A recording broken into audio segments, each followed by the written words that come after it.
Once upon a time, in the living room of a 12-year-old girl, a birthday party was in full swing when a knock was heard at the door. The girl's mother opened the door to a 300-pound white-faced clown holding a box full of magic tricks and miscellaneous party favors. His stage name was Stumbles the Clown. "I need to put this down before my pants fall down," Stumbles said, balancing a cigarette between his lips. "Over there behind the table," the mother directed.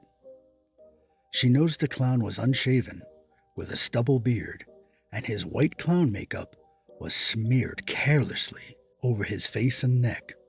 He also stunk like alcohol. "Have you been drinking?"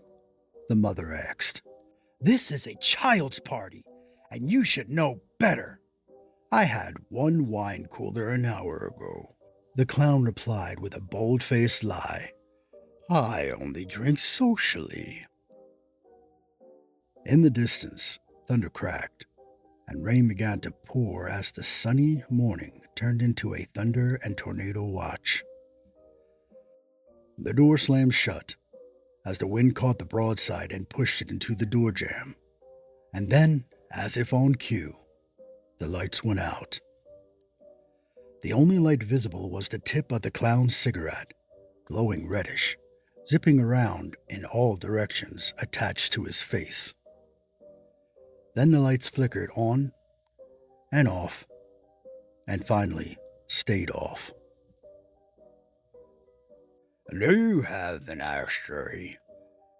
Stumbles asked, peering around in the dark. "I haven't seen an ashtray since I was 11 years old.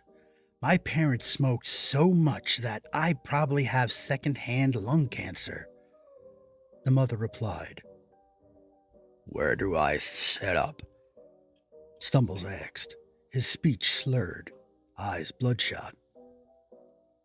The clown tripped over his oversized shoes and fell to the table, setting the box down before he hit the floor. The mother found a flashlight, turned it on, and pointed it towards the clown and introduced him as tonight's entertainment. "Hello, everybody.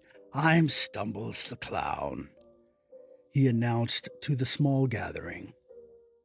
"I hear there's a birthday girl here today." He forgot the girl's name and looked at the mother, gesturing to her to call out the girl's name.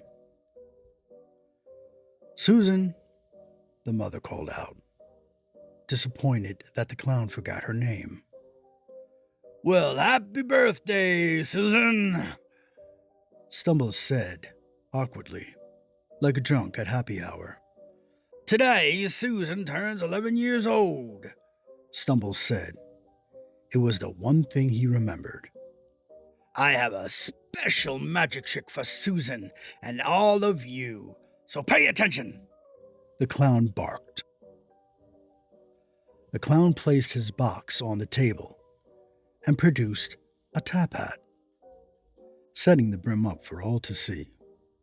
He then revealed a live rabbit and set it next to the hat.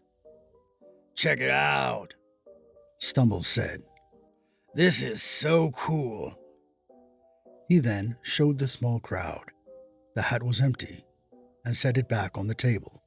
The mother was worried this wasn't going to end well, and, for a moment, thought about ending the act and sending Stumbles home. Just then, Stumbles picked up the rabbit, placed it in the hat, and produced a set of steak knives from his box.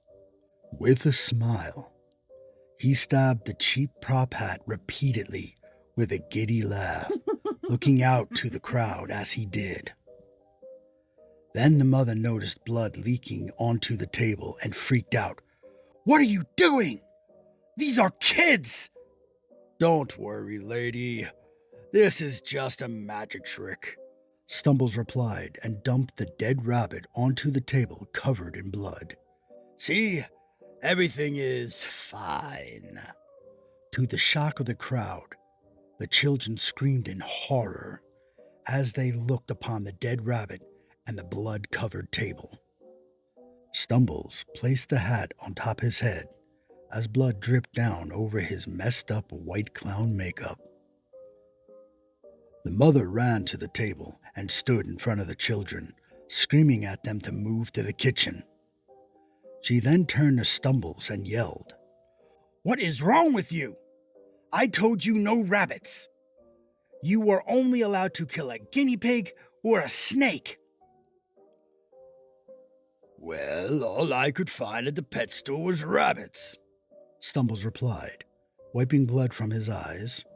"What's the big deal?" "The big deal is that I paid you $350 to put on this show, and I expect you to follow directions. You show up drunk. Your makeup is fucked up. You smoke like it's 1975. You smell like a dumpster, and you kill a rabbit when I explicitly told you not to. Pack your shit and go. I expect a full refund." "I already spent the money," Stumbles replied. "There was a special at the liquor store." "I'll take you to small claims court, you piece of shit," the mother replied. "Now I have to explain to all these parents why my clown murdered a rabbit as part of some lame-ass magic show." "Now hold on," Stumbles replied. "I've seen what my competitors put out, and my magic show is better than most. If you had let me continue, I could have shown you what I am really capable of."